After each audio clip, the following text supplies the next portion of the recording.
Khamzat Chimaev is still undefeated. He is now 14-0. This was the guy we fell in love with, the guy who can come out there and get things done. Do you know who Khamzat Chimaev is? Yes. That's when he's like, I killed them all! Everybody, I come in for everybody!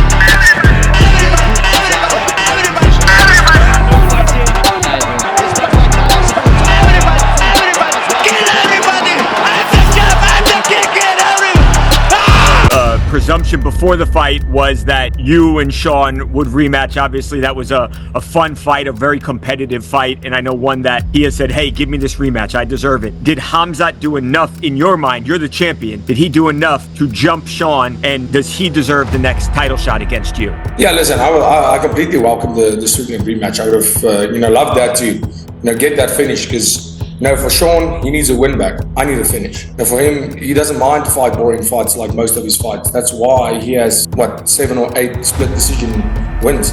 For me, I go out there and I want to fight a guy that comes out there to throw down, not say that he's going to and then jab for 5 rounds. In our fight, myself and Sean, it was a close fight, but there was no doubt in my mind that I won that fight. Outfight Khamzat, he's definitely going to jump the gun because he deserves it. That's 3 wins in a row against top guys. Congratulations on your win. Wanted to get your thoughts on Dricus as a champion, his run so far, and what do you make of his grappling? What do you think, guys? How I done with this guy, Rob? How he done? Rob took him down. There is Salam alaikum. And still undefeated, Khamzat Chimaev. You said you'd be better than ever. You just submitted Robert Whittaker in the first round. Yeah, man. I'm going for the belt. Division. Dana, what's wrong with the UFC, man? Give me the belt! No! Ladies and gentlemen, still undefeated. As a fan of the sport and as the middleweight champion of the world, that's a fight that gets me more excited. Taking somebody's oath, I've beaten Strickland before, and I know I'll beat him again. So, getting that Khamzat fight, that gets me excited. I think the whole world, the fans wants to see it. So the fight the world thinks is the best next fight, that's what I want. So, yeah, I think the Khamzat fight is 100% what I want. The UFC is going to do what they're going to do. But, from a fan perspective and from a fighter's perspective, I think Khamzat should get the next shot. What he did to Whittaker was just, nobody thought that was going to happen. That was crazy. That was scary. He does it to everybody. Everybody he gets a hold of, he just ragdolls. And Robert Whittaker, seeing him breaking Robert Whittaker's jaw just by squeezing him across his face. Do you think it's different with Du Plessis? Because he can wrestle. He can wrestle. He's got very good jiu-jitsu. He hits fucking hard, and he's a big, durable dude. But I don't know if he's going to be able to wrestle with that guy. I don't know, man. The Khamzat's skill is so high level, it makes me wonder. It's some guys, you see it in jiu-jitsu. There's some guys that look really good until they fight somebody who's really, really good. And then they get manhandled.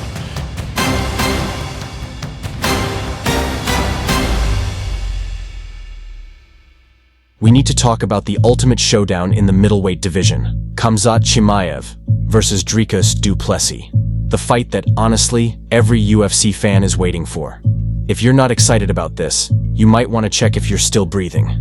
So, let's break down why Dricus is crazy enough to call out Chimaev, and what happens when you put these 2 absolute maniacs in the same octagon. Look, we know that Khamzat's been on fire lately. Dude is a problem for anyone, and he's quickly becoming one of the biggest names in MMA right now. I honestly think he's already a bigger name than Sean Strickland, even though Strickland holds the belt. Why? Because Khamzat's fighting style is so aggressive and unpredictable. He takes the fight to his opponents, and they can't handle it. And then you have Dricus Du Plessis, a guy who's also on a tear. He's undefeated, and he's just taken down some serious names. He beat Robert Whittaker, which is no small feat, and he put Sean Strickland in a tough spot. But what sets Du Plessis apart is how he finishes fights. We saw him absolutely destroy Whittaker. No one saw that coming. The way he did it was impressive and left fans with their jaws on the floor. That kind of performance, that's what earns you a title shot. Now, don't get me wrong, Sean Strickland's still the champ, and he's done his thing. He got a win over Israel Adesanya and defended the title against some tough guys. But honestly, I think it's time to move on from Strickland versus Du Plessis. We've seen that fight. We've been talking about it for a while. It's cool and all, but it's not the fight the fans want. And right now, Khamzat is the fresh blood in the division. He's undefeated, he's taking out top guys, and he's exciting. Fans are hyped for his fights. And honestly, at this point, it feels like Khamzat should already be fighting for the belt.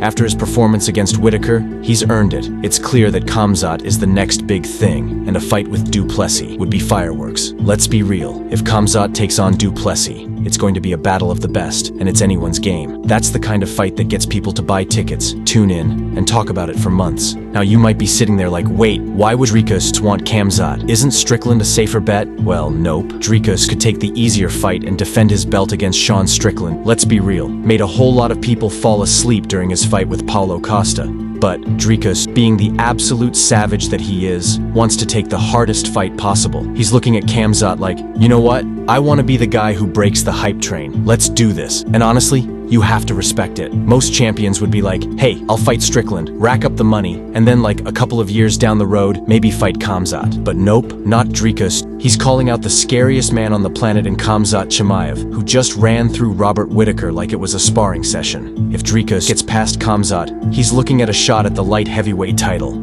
And maybe, just maybe, he'll do it in his hometown of South Africa. I mean, how cool would that be? Now don't get it twisted, Dricus isn't just talking smack. He's serious about this. He wants Khamzat, because he thinks that's the real test. If he beats Khamzat, he doesn't just beat one guy. He beats the guy who's been hyped up like a UFC superhero. He's not afraid to put his reputation on the line. That's a different kind of mentality. But can he actually beat Khamzat? Well, that's a whole other question. Let's talk about Khamzat for a sec. This guy is a machine. You know how we all pretend to be beasts in the gym but end up puffing after 10 push-ups? Well, Khamzat doesn't need a break. The dude has wrestling skills that make grown men cry, and his strength is absurd. I mean, remember when he tossed Gerald Meerschaert around like a ragdoll? Khamzat is freaky strong. His ability to grind guys down is next level, and let's not even talk about the ground and pound. When Khamzat's on top, it's like trying to escape a bulldozer. It's almost unfair. But here's where Dricus might have the edge. While Khamzat is physically monstrous, Dricus is no slouch either. His cardio is ridiculous, and his style is unique. It's almost like he learned his striking from a windmill. I mean, this dude throws punches from all kinds of angles, and he can shock you with a knockout. Dricus is also a beast in the clinch. He tripped Robert Whittaker like he was just some random guy off the street. And when it's on the ground, Dricus is no slouch. He's got good top control, transitions, ground and pound, and submissions. The guy's well-rounded, but in a very unorthodox way. Now let's talk strategy. We all know Khamzat is basically the first-round finisher of the UFC. His fight IQ in that first round, off the charts. But after that, well, we've seen some cracks. Remember the Gilbert Burns fight? Yeah, Khamzat looked like he was about to gas out, and we all were like, what's happening here? But that was at welterweight, and Khamzat's now back at middleweight, so we're probably gonna see a more dangerous version of him. But Dricus, he's a different animal. He's got the mentality to go 5 rounds if needed. And while Khamzat is all about muscle and wrestling, Dricus can throw him off his game with some good old-fashioned trash talk. Don't forget, this is a guy who went hard on Israel Adesanya and Sean Strickland mentally. He knows how to get in your head. Maybe he starts roasting Khamzat about his wild training camps, his Russian connections, or whatever else. If Dricus can make Khamzat flinch, even a little, we might just see Khamzat start to lose control, just like he did in the Burns fight. But honestly, Khamzat's mental game is strong. This guy has a will of steel, and I'm not sure Dricus' words are going to mess with that. If Khamzat wins, he'll probably finish it in the first or second round with his crazy pace and strength. But if Dricus somehow survives the first, we're in for a hell of a show. I'm talking jabs, wild punches, crazy wrestling scrambles, and possibly the first time we see Khamzat pushed to the limit in the UFC. But who wins? That's tough. Khamzat's the favorite because, well, he's Khamzat, the guy who looks like he's been built in a lab. But Dricus, the guy's got heart. And he's the first one to say he wants to take on the hardest challenge. If anyone can put Khamzat to the test, it's Dricus Du Plessis. But will he win? Your guess is as good as mine. At the end of the day, though, this is the fight the UFC needs to make. Forget Strickland. Fans are chomping at the bit to see Khamzat versus Dricus, and it's going to be a banger. So, let me know in the comments. Who's your pick? Dricus? Khamzat? Or are you just here for the wild, no-holds-barred chaos that's gonna happen when these two meet?